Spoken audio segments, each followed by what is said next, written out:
Hey you guys, Paul Baker here.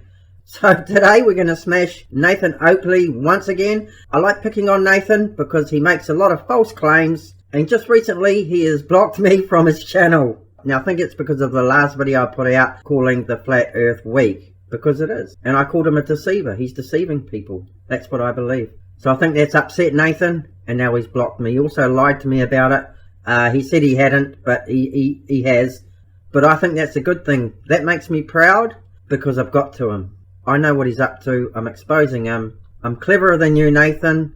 I'm not going to block you from my channel. Why? Because you always make stupid comments, mate. So I don't like to swear on this channel, but Nathan, you're an idiot. Is idiot a swear word? Anyway, so today I'm going to expose Nathan Oakley once again. So the gloves are off and he's going to get smashed. So about a month ago I was scrolling through his videos looking for some content. Most of the time he's just regurgitating the same crap about the scientific method, IVs, etc, etc. We all know that's rubbish. So I stumbled across Nathan Oakley debating, well he wasn't debating, he was bullying a Kiwi guy. This Kiwi guy claimed that he knew at least half a dozen people that have worked in Antarctica and witnessed 24 hours of daylight. And Nathan Oakley's reply was, well, I interviewed a plumber who worked in Antarctica for 18 months, and he did not recall seeing 24 hours of daylight during the summer month. Now this video is on Nathan's channel. It's about 5 years old. We're going to have a look at that soon, but first we'll have a listen to the debate between Nathan and the Kiwi guy, and then we'll have a look at his plumber mate. Are you able to answer the question about 24 hours of light in Antarctica on a... I've interviewed a guy who's not experienced 24 hours of daylight in Antarctica. He spent 18 months there. Have you ever spoken to anybody ever that's been in Antarctica? Because I spoke to a chap who was a plumber on one of the rigs that's out there and spent 18 months there and categorically stated he didn't experience 24 hours sunlight. So, unless you've been in Antarctica and can top Robert Shortman's personal testimony that doesn't happen. And know at least a half dozen people who have lived and worked in Antarctica, and their claims would refute your experts. Excellent. Where are they published? They published? Yeah, published? What, like actually prove what I've just claimed, even though I'm a nobody nobody's ever met, and I'm claiming somebody that nobody's met that hasn't met me is actually proof that there's actually a refutation to your claim of a guy who's actually on videotape saying it? Yeah, where's the videotaped evidence of this person's testimony that I can find? Where's the account published? I can easily provide that for you. Are you suggesting, though... Go on then. Now. Therefore it... Go on then. Are you suggesting... Go on then. Let's see it. You said I can easily provide that for you. Or it's true. Sorry, are you going to ignore me? No. So go on then. Let's see it right now. I can stutter like a bitch, or you can provide it right now. Oh, I don't have it with me right. Oh, so you can't? You fucking lying scumbag shithead. Whoa, settle down Nathan. Mate, have a joint and relax, buddy. Why are you so uptight, mate? I don't get it. You don't need to be like that. Credit to this Kiwi guy, he never got upset with Nathan. He doesn't have a chance because Nathan overtalks, mutes him, bullies him, and then insults him.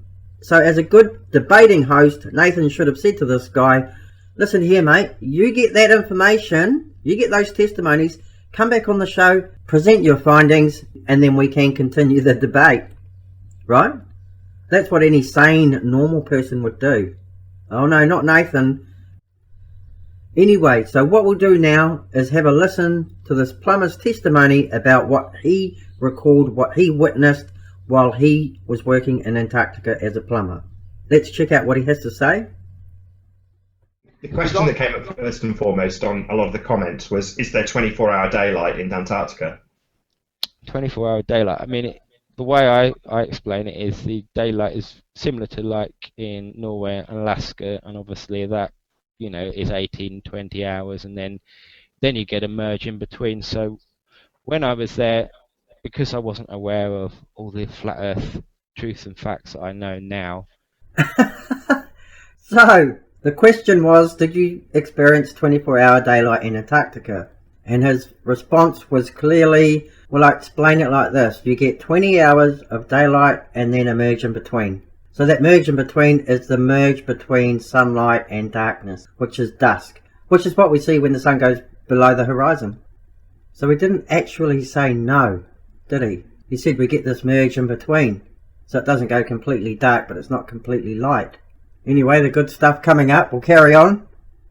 The position of being aware of where the sun wasn't so much important, but I did pay attention to the arcs it was doing, and that was definitely, horizontal arcs rather than all the way around. So I don't remember none of those. I remember more of the from one side to the other in the horizon kind of thing. Wait, you mean you're in Antarctica and the sun wasn't going round? Oh no, yeah. You? Yeah, that's right. Oh. Yeah. Hello, Mr. Globalist. What is this? Okay, so he said that the sun wasn't visibly above the horizon for the whole time. It came up from below the horizon and then set behind another horizon, right?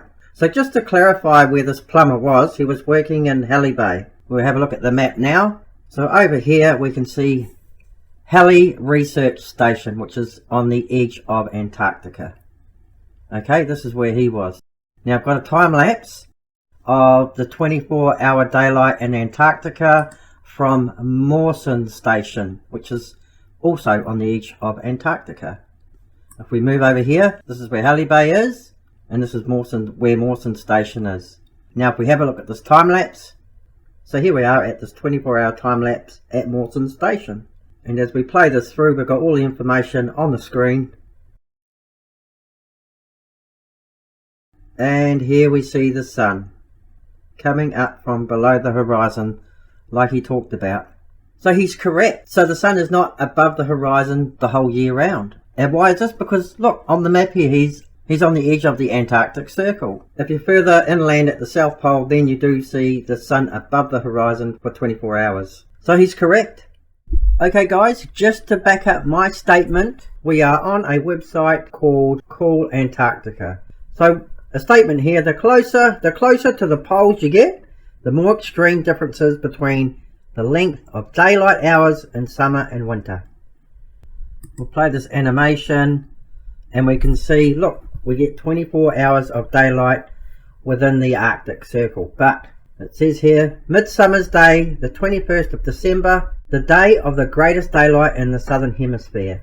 Within the Antarctic Circle, there is 24 hours where the sun is above the horizon. At the edge of this area, the sun dips below the horizon for a short time each day.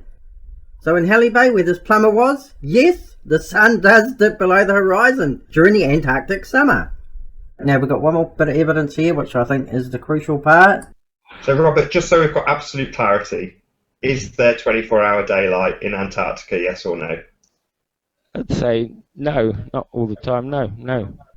So what was his answer? No, not all the time. What do you mean? So some of the time there is? You're deceiving people, Nathan. Here, look, we'll play it again. So Robert, just so we've got absolute clarity, is there 24-hour daylight in Antarctica, yes or no? I'd say no, not all the time, no. I'd say no, not all the time, no.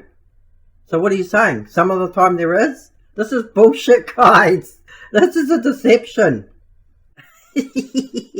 Oh, what is this? I mean, are these guys retarded? Do you think we're stupid? This is retardation at the highest level. Now, Nathan used this testimony in a debate about a month ago. Go back and listen to the tape, Nathan. You're bullshitting, mate. You're lying. You're deceiving people. Disinformation. It's not misinformation, it's disinformation. You are clearly deceiving people. You know it. Go back and listen to this. I've just proven it to you right here, mate. I told you the gloves were off, mate. You blocked me, so game on. I've caught you out and now I'm exposing you, mate. Now, what I also want to say is I've found a video online of a guy talking about the 24-hour sun. Even if this plumber had said, I never ever saw 24 hours of daylight in Antarctica on one single day, I've got a testimony here of a guy that refutes that statement. Let's see what he has to say. While you watch me walk back towards the camera, I'm going to answer some questions. Someone asked on my Facebook what time we use. Because it's 24 hours daylight, we can choose whatever time we want. There's nothing that's been dictated by the sun rising or setting. So we go with the same time at Rothera, which is the other British base. because flights are coming to and from Halley, it's easier if they're both on the same time, so weather forecasting can happen at the same time, and you don't have to get up earlier to prepare for a flight coming in. That's pretty clear evidence there, guys. So not only that, but there are thousands and thousands of people that have lived and worked in Antarctica that have experienced this. Now, if this was incorrect, a lot of those people would say, well, hang on, that's not correct. I never saw that, except for this plumber guy. But he didn't actually tell you that. He said, no, not all the time. This is how stupid it is, guys. Now, this is the issue with the flat earth. If they were really serious about this research, then years and years ago, what they should have done was all crowdfunded together, have the massive campaign going to send a high-ranking flat earther down there to prove it and film it and bring the evidence back, right? What evidence do flat earthers need to prove that the earth isn't flat? Is this it? This is a big one for me. Now, Craig from Seek Truth, Speak Truth made a video about this the other day of a kid that was in Antarctica and his testimony about what he saw. So I believe there have roughly been at least 12,000 people that have lived and worked in Antarctica, and all of them have experienced 24 hours of daylight there. Now, this is an area that flat earthers dance around, like lunar eclipses, the orientation of the moon in the north and the south. Now, there's a guy, Robert Schwarz, who's got a 5-day time-lapse on Vimeo. Now, I think he's banned questions from flat earthers. He's sick of it. And that's why a lot of these people don't put the videos up on YouTube, because they just get bombarded with flat earthers trying to debunk them. So to sum up this video, this plumber never said there was no 24-hour daylight in Antarctica. That's not what he said. So these types of statements sum up flat earthers perfectly. These high-ranking flat earthers like Nathan Oakley can say whatever they like, because they know that their minions are not going to do the research. They just don't, because their research is listening to Nathan. They expect that Nathan has done the research. So what makes this even worse, guys, is that I think I listened to this interview 5 years ago. The video seems familiar to me, and I would have believed it. So that's the video today, guys. It was pretty easy to debunk Nathan once again. Thanks for watching. Hit the subscribe button if you like, and we'll see you in the next video. Cheers!